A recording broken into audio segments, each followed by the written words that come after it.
సిద్దిపేట జిల్లా దుబ్బాక మండలం హబ్సీపూర్ చౌరస్తా వద్ద రైతులు రాస్తారోకో నిర్వహించారు. ఎరువుల కోసం ఇబ్బందులు పడుతున్న రాష్ట్ర ప్రభుత్వం స్పందించడం లేదని రైతులు ఆగ్రహం వ్యక్తం చేశారు. యూరియా కొరతతో తీవ్ర ఇబ్బందులు పడుతున్న ప్రభుత్వం పట్టించుకోవడం లేదని వాపోయారు. కాంగ్రెస్ ప్రభుత్వం అధికారంలోకి వచ్చిన తర్వాత రైతులకు గడ్డుకాలం ఏర్పడిందని అన్నదాతలు ఆవేదన వ్యక్తం చేశారు. స్థానిక ఎమ్మెల్యేతో పాటు ఎంపీ రఘునందన్ రావు ప్రత్యేక చొరవ తీసుకుని రైతులకు సరిపడా యూరియా సరఫరా చేయాలని రైతులు డిమాండ్ చేశారు.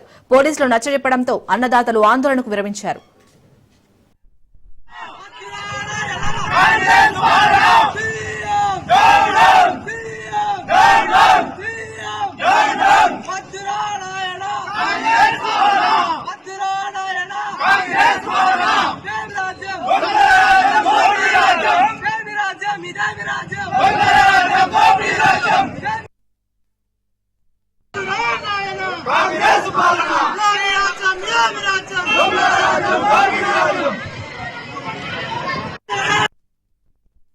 రైతులను ఖచ్చితంగా ఊరియా పంపించి నిన్ను ఉండి కాంగ్రెస్ లీడర్నే నన్ను ఊరే కొట్టలే బాబా ఊరియా తప్పకుండా ఊరే తీసుకొచ్చి పంపించారు. ఏవో వారు కూడా రోడ్ అంతా కూడా మధ్యాహ్నం రోడ్డు మీద అమ్ముకుంటుండు. 5 గంటల రాత్రికి లైన్ కట్టే కూడా రోగాన్ని ఇచ్చి మందు సంచులు అయిపోయినాయని ఇంత కోసం పెడుతుండ్రు రైతులను. ఖచ్చితంగా ఏవో గారు కూడా ఇంటి ఫోన్ చేస్తే కూడా నాకు సంబంధం లేదన్నాడు. ఇవాళ ఏవో గారు ఇంటికి వచ్చి రోడ్డు మీదకి వచ్చి నేను మాట్లాడుతుండు.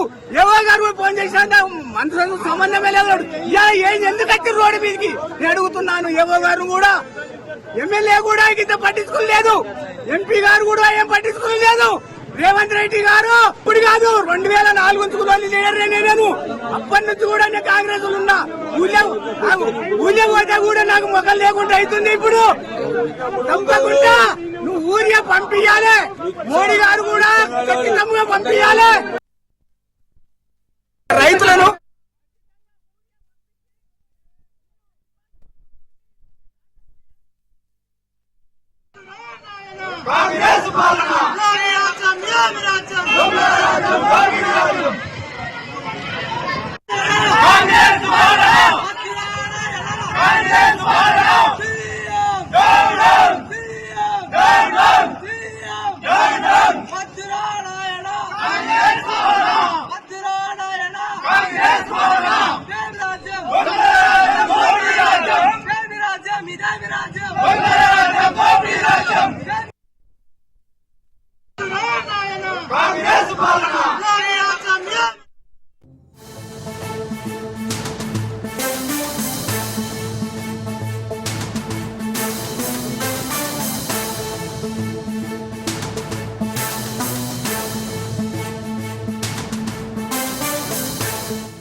తెలంగాణలో రైతన్నలకు యూరియా కష్టాలు వీడటం లేదు. మంచిర్యాల జిల్లాలో యూరియా కోసం అన్నదాతలు పడిగాపులు కాస్తున్నారు. చెన్నూరు మార్కెట్ యార్డ్ వద్ద యూరియా కోసం రైతులు బారులు తీరారు. భీమిని మండలం వెంకటాపూర్లో యూరియా కోసం సహకార సంఘం వద్ద రైతులు ఆందోళనకు దిగారు. యూరియా సకాలంలో అందడం లేదని రైతులు వాపుతున్నారు. వ్యాపారులు యూరియాను బ్లాక్ మార్కెట్ కు తరలిస్తున్నారని రైతులు ఆరోపించారు. యూరియాను అందించే విధంగా చర్యలు తీసుకోవాలని రైతులు డిమాండ్ చేశారు.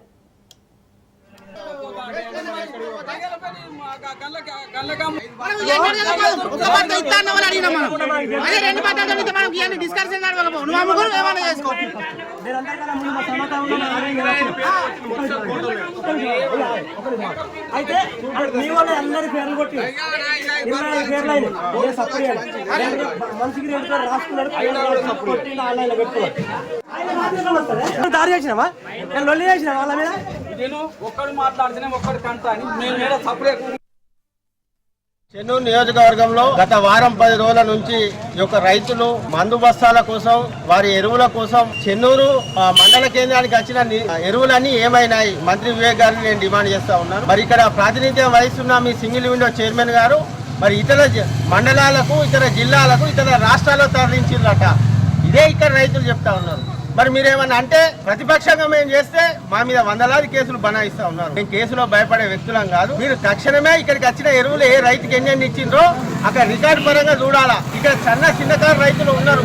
స్వతహాగా రైతులు ఇక్కడికి వచ్చి చెప్పులు దర్శనమిస్తా ఉన్నాయి. ఈ యొక్క వ్యవసాయ మార్కెట్ కాడికి వస్తే నిజంగా సిగ్గుచేటుగా మేము భావిస్తున్నాం. రైతులకు కోపం వస్తే, రైతు కన్నెర చేస్తే ఎద్దేడిచిన వ్యవసాయము, రైతు ఏడిచిన రాజ్యము బాగుపడ్డట్టు చరిత్రలో లేదు. తక్షణమే మంత్రి వివేక్ గారు స్పందించి ఇక్కడ ఏ రైతులకు వారి రైతుల కారాన్ని చూచి మరి వారికి మందు బస్తాలు ఇవ్వాల్సిన బాధ్యత మీ మీద ఉందని ఈ సందర్భంగా నేను తెలియజేస్తాను. చెన్నూరు మండలంలో చుట్టుపక్కల గ్రామాలన్నీ మందు బస్తాల కొరత కొద్దీ చిన్నకారు రైతులందరము మేము ఇట్లా చెన్నూరు మండలికి వచ్చి వ్యవసాయాలు ఇడిచిపెట్టుకొని వచ్చి మేము ఈ మందు బస్తాల కోసము మేము తిరుగుతున్నాము. మా వ్యవసాయాలన్నీ ఎక్కడెక్కడ పోతున్నాయి, పనులని పోతున్నాయి. ఇక్కడ పట్టించుకునే నాదు లేడు. ఈ చెన్నూరు మండలికి వచ్చిన మందు బస్తాల ఎరువులన్నీ ఏమైపోతున్నాయి, మా రైతులకు అందడం లేదు. గత ప్రభుత్వంలో వచ్చినప్పుడు అన్ని దుకాణాల్లో మేము మందు బస్తాలు కొనుక్కొని ఎక్కడోళ్ళం అక్కడ వెళ్ళిపోయేటోళ్ళము. ఇప్పుడు గ్రామాల రైతులమందరం ఇక్కడ గత వారం ఉంది ఇక్కడ మేము ఉంటా అంటే ఇక్కడ పెద్ద పెద్ద లీడర్లకే మందు బస్తాలు పోతున్నాయి. మా రైతులకు ఒక్క మందు బస్తా లేదు. నిన్న పొద్దున్నాక ఉండంగా ఒక లారీ వస్తే దాన్ని తీసి లోపలేసుకున్నారు మార్కెట్లో. పోలీసు వాళ్ళ బందోబస్తు పిలిపించుకొని ఇక్కడ వాళ్ళేం పోలీసు వాళ్ళు వచ్చి ఇక్కడ మమ్మల్ని అన్ని లాగేసుకొని ఆ పోలీసు స్టేషన్లో తాళం పెట్టినన్నది ఏసఐ సాబు. ఆ స్టేషన్కు తాళం లేదు. ఇప్పటికి రైతులం 6 గంటలకు వచ్చి ఇక్కడ మళ్ళాడతాము. మమ్మల్ని పట్టించుకునే నాదు లేడు. ఇక్కడి మంత్రులు ఏం పని చేస్తాను, ఇక్కడ లీడర్లు ఏం పని చేస్తానని మేము మాట్లాడుతున్నాము. రైతులను ఆదుకోవాలని ఈ సమయంలో మేము చెప్తున్నాం. ఇక చెన్నూరు మార్కెట్ యార్డు వద్దనైతే యూరియా కోసం అక్కడ రైతులైతే బారులు తీరారు. దీనికి సంబంధించి మరిన్ని అప్డేట్స్ మా ప్రతినిధి అరుణ్ కుమార్ అందిస్తారు. అరుణ్ కుమార్, అసలు యూరియా కొరత అనేది మనం గత కొన్ని నెలల నుంచి చూస్తున్నాం. మెయిన్ గా చెన్నూరు మండలానికి రావాల్సిన యూరియా అసలు ఎటు వెళ్తుంది? అలాగే అక్కడ రైతు కూడా ఇందాక చెప్తున్నాడు, నిన్న రాత్రి ఒక లారీ నిండా యూరియా వచ్చింది కానీ మాకు ఇంకా అవి ఇవ్వట్లేదు అని. సో అక్కడ రైతులు ఏమంటున్నారు, ఏ విధంగా ఉంది అక్కడ సిచ్యుయేషన్? చాలని ఉమ్మడి ఆదిలాబాద్ జిల్లా వ్యాప్తంగా కూడా రైతుల కష్టాలు అయితే వర్ణాతీతం. ముఖ్యంగా యూరియా కోసం అయితే రైతులు తీవ్ర ఇబ్బందులు ఎదుర్కొంటారు. ముఖ్యంగా మంచిర్యాల జిల్లాకు సంబంధించి కూడా మంచిర్యాల జిల్లాలోని చెన్నూరు మార్కెట్ కమిటీ ఏదైతే మార్కెట్ యార్డు వద్ద కూడా ఉదయం 6 గంటల నుంచే కూడా రైతులు చెప్పులు లైన్లో పెట్టి కూడా బారులు తిరిగినటువంటి పరిస్థితి కొనసాగుతా ఉన్నది. గత 3 రోజుల నుంచి కూడా యూరియా కోసం క్యూ లైన్ లో ఉన్నా కూడా యూరియా అందడం లేనైతే రైతులు వాపోతున్నటువంటి పరిస్థితి. అదేవిధంగా కూడా మంచిర్యాల జిల్లాలోని మరొక మండలం భీమిని మండలానికి సంబంధించి వెంకటాపూర్లో కూడా సహాయ సహకార కేంద్రం వద్ద కూడా రైతులైతే ఆందోళన చేపట్టారు. మాకు గత 4 రోజుల నుంచి కూడా పడిగాపులు కాసినా కూడా యూరియా అందడం లేదని అయితే ఆవేదన వ్యక్తం చేస్తా ఉన్నారు. ముఖ్యంగా చెన్నూరుకు సంబంధించి కూడా ఆ ప్రాంతం ఏదైతే చెన్నూరు నియోజకవర్గం కూడా మంత్రి వివేక్ కాన్స్టిట్యున్సీ, ఆ కాన్స్టిట్యున్సీ లో కూడా ఇప్పటికి కూడా రైతులైతే తీవ్ర ఇబ్బందులు ఎదుర్కొంటారు. ముఖ్యంగా కూడా యూరియా కోసం అయితే బారులు తీరి గత 3 రోజుల నుంచి కూడా క్యూ లైన్ లో కూడా యూరియా అందడం అని చెప్తా ఉన్నారు. ముఖ్యంగా కూడా ఏదైతే యూరియా బస్తాలను ఇతర ప్రాంతాలు ముఖ్యంగా మహారాష్ట్ర సరిహద్దుగా ఉన్నటువంటి చెన్నూరు నుంచి మహారాష్ట్రకు వ్యాపారులు అక్రమంగా యూరియాను తరలిస్తా ఉన్నారు. కొంతమంది అధికారులు కూడా వ్యాపారులకు సహకరిస్తున్నారని కూడా రైతులు అయితే ఆరోపిస్తున్నటువంటి పరిస్థితి. గత రాత్రి కూడా ఒక లారీ లోడ్ వచ్చినా కూడా ఇప్పటి వరకు అయితే యూరియాను అయితే తమకు అందించలేదని అయితే రైతులు తెలుపుతున్నారు. ఏదేమైనప్పటికీ కూడా ముఖ్యంగా కూడా ఏదైతే రైతులు అయితే తీవ్ర ఇబ్బందులు ఎదుర్కొంటున్నారు. యూరియాకు సంబంధించి కూడా యూరియాను అందించాలంటే రైతులు డిమాండ్ చేస్తున్నటువంటి పరిస్థితి. Colony right, thank you Arun Kumar.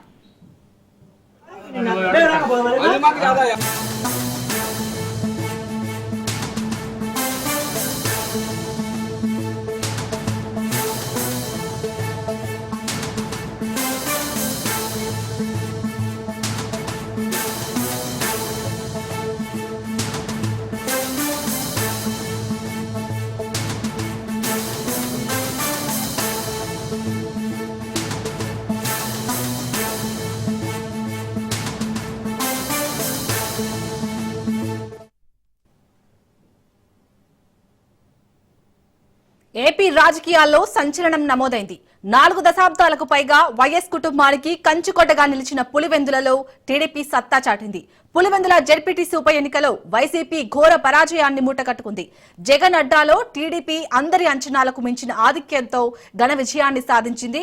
TDP అభ్యర్థి మారెడ్డి లతారెడ్డి 6033 ఓట్ల భారీ మెజార్టీతో జయకేతనం ఎగురవేశారు. వైసీపీ అభ్యర్థి హేమంత్ రెడ్డి డిపాజిట్ కోల్పోయారు.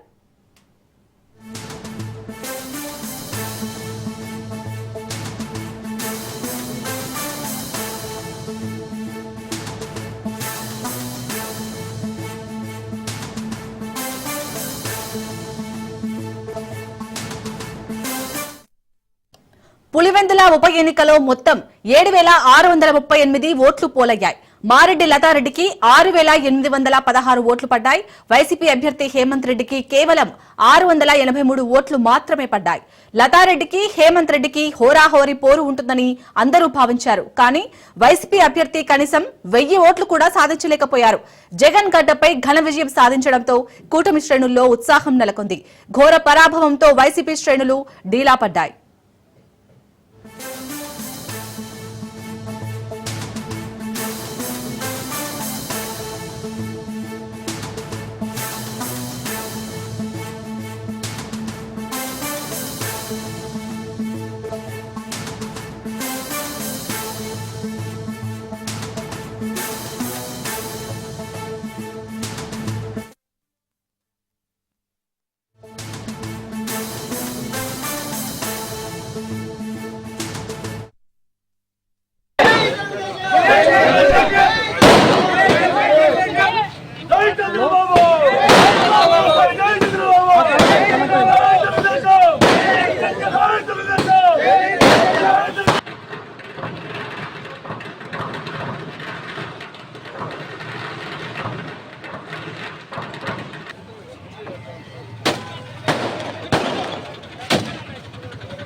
రెట్టికైటు పులివెందులలో అయితే టీడీపీ అభ్యర్థి లతారెడ్డి ఘన విజయం సాధించారు. దీనికి సంబంధించి మరిన్ని అప్డేట్స్ మా ప్రతినిధి హుస్సేన్ అందిస్తారు. హుస్సేన్, మొత్తానికి 30 ఏళ్లలో ఇటు పులివెందులలో జగన్ అడ్డాగా మారిన పులివెందుల ఇప్పుడు టీడీపీ కైవసం చేసుకుంది. సో టీడీపీ శ్రేణులు ఏమంటున్నారు? అప్డేట్స్ ఏంటి? Okay, thank you Shalini. కడపగడ్డపై ముఖ్యంగా పులివెందుల ప్రాంతంలో దాదాపు 1/2 శతాబ్ద కాలం పాటు కంచుకోటను నిర్మించుకున్నటువంటి వైఎస్ ఫ్యామిలీకి తొలిసారిగా పరాభవం ఎదురైందని చెప్పుకోవచ్చు.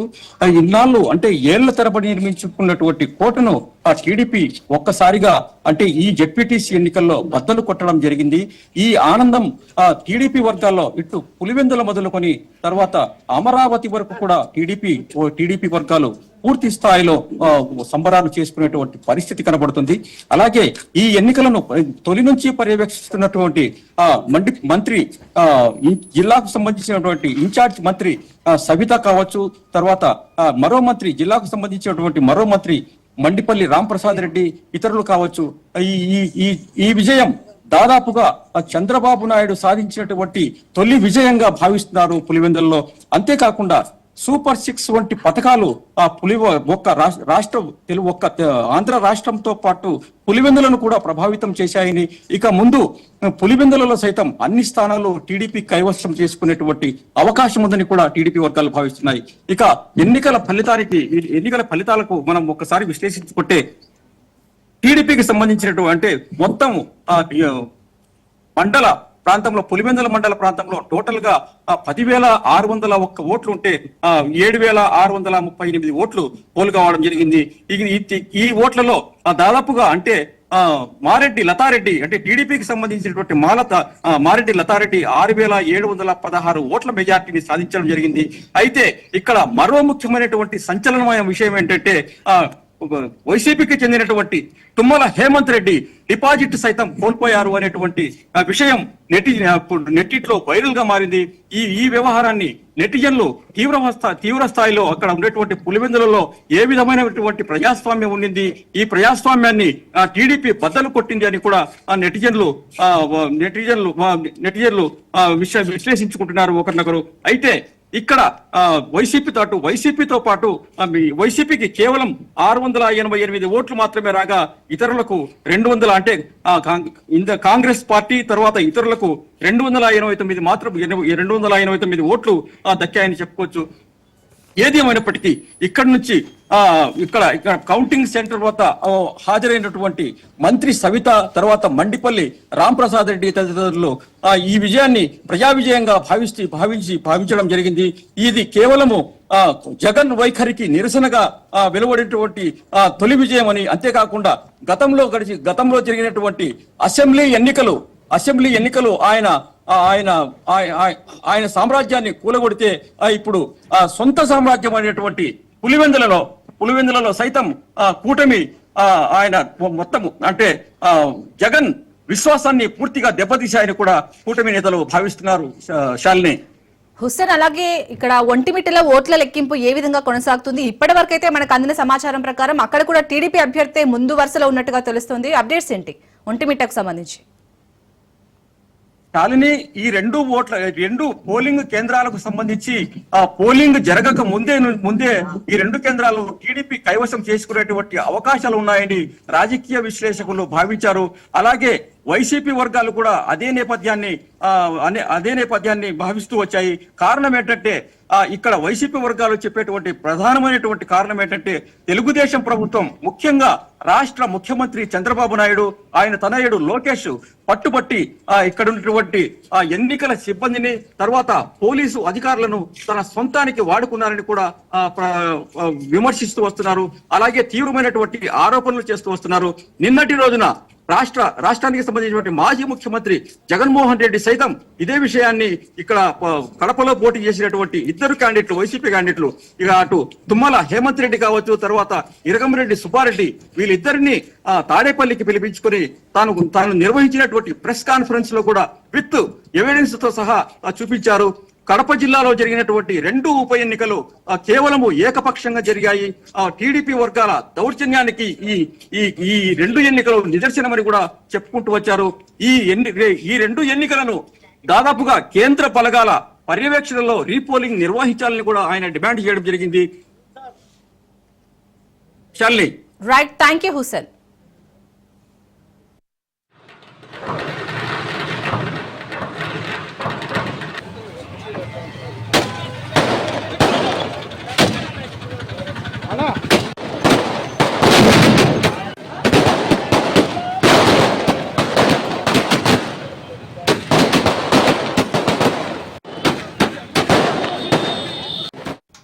పులివెందుల జెడ్పీటీసీ ఎన్నికల్లో సైకిల్ పార్టీ ఘన విజయం సాధించడంతో టీడీపీ శ్రేణులు సంబరాలు జరుపుకున్నారు. టీడీపీ అభ్యర్థి గెలుపొందడంతో మంత్రి Savitha, BJP MLA Adinarayana Reddy, BTech Ravi స్వీట్లు తినిపించుకున్నారు.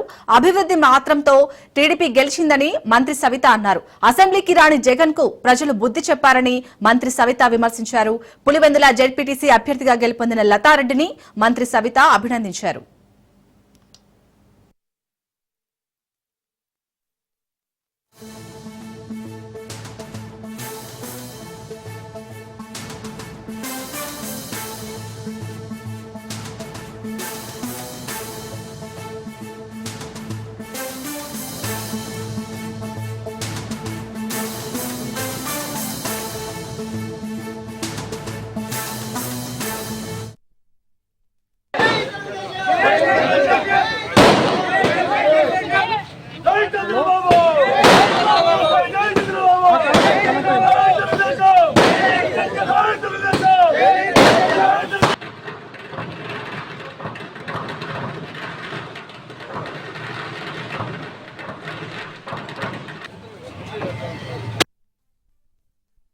ప్రజా విజయం మా ముఖ్యమంత్రి చంద్రబాబు నాయుడు గారికి, అలాగే మా యువ నాయకులు లోకేష్ బాబు గారికి ఈ రెండు స్థానాలను మేము గిఫ్ట్గా ఇస్తున్నాం. ఎందుకంటే ఈ 14 నెలల్లో జరిగిన సంక్షేమ ఫలాలే ఈ భారీ మెజార్టీ కారణం. ముఖ్యంగా జగన్మోహన్ రెడ్డి ఇప్పటికైనా తెలుసుకోవాలా, ప్రజాస్వామ్యబద్ధంగా ఎన్నికలు జరిగితే ఇలాంటి తీర్పులు వస్తాయి.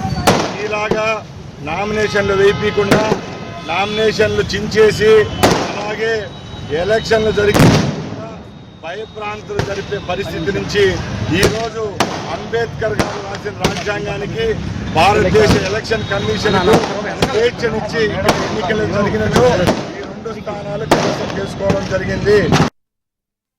బైకాట్ మీరు చేయలేదు జగన్మోహన్ రెడ్డి గారు, ప్రజలు మిమ్మల్ని బైకాట్ చేశారన్న విషయం మీకు తెలియజేస్తున్నాం.